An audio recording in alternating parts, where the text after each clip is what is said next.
So there are all these rumors about Gatsby, right? Are any of them true? No. None of them are true, right? And then, finally, Nick meets Gatsby. And this is how Fitzgerald describes their meeting. So, this is Nick. This is an unusual party for me. I haven't even seen the host. I live over there. I wave my hand at the invisible hedge in the distance, and this man Gatsby sent over his chauffeur with an invitation.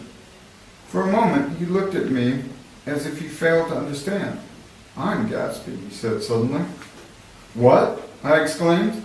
Oh, I beg your pardon. I thought you knew, old sport. I'm afraid I'm not a very good host. He smiled understandingly. Much more than understandingly.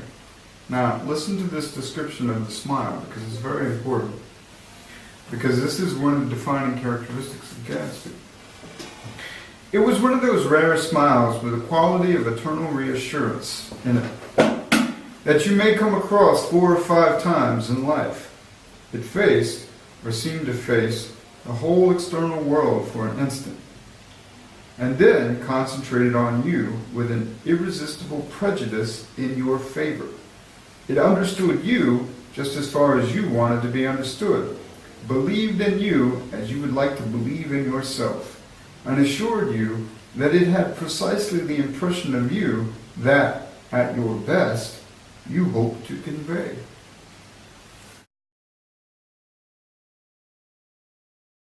What does this smile tell us? Does this smile tell us anything about Gatsby? Yes. So, remember, the second person singular pronoun, you. I don't see any third person singular pronoun. He. It's not about Gatsby.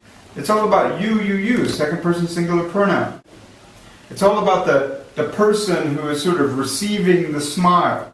It's sort of a mirror that is prejudiced in favor of the person sort of gazing into the smile.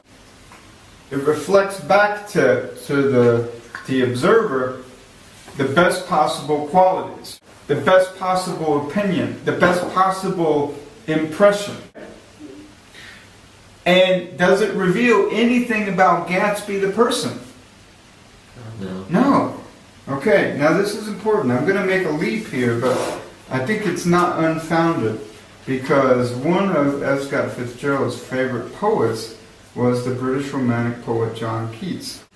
Keats is trying to describe this capability that Shakespeare has, right, for creating these worlds and revealing nothing about himself, and he calls it negative capability.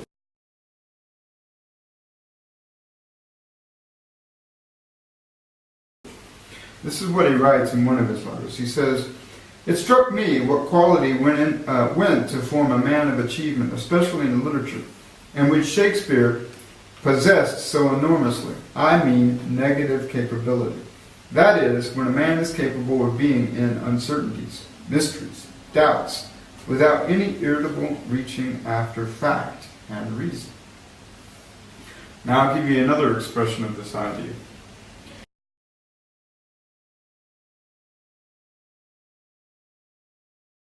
Keats writes, "When I am in a room with people, then not myself goes home to myself, but the identity of everyone in the room."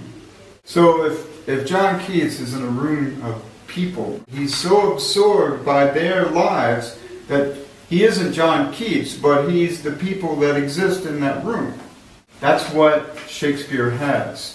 The ability to become other people, like Iago or Othello, so thoroughly that we don't know who Shakespeare is in these plays. What I'm trying to convince you of is that Gatsby's smile is an expression of negative capability. Gatsby so thoroughly absorbs the personality of the person he's smiling at, that we know nothing about Gatsby. And this is confirmed by all the rumors that fly about at the party. No one knows anything certain about Gatsby. He presents to everyone else what they want to see most about themselves. It's this quality that Shakespeare has. It's this quality that John Keats describes, and that he himself as a poet possesses. Negative capability.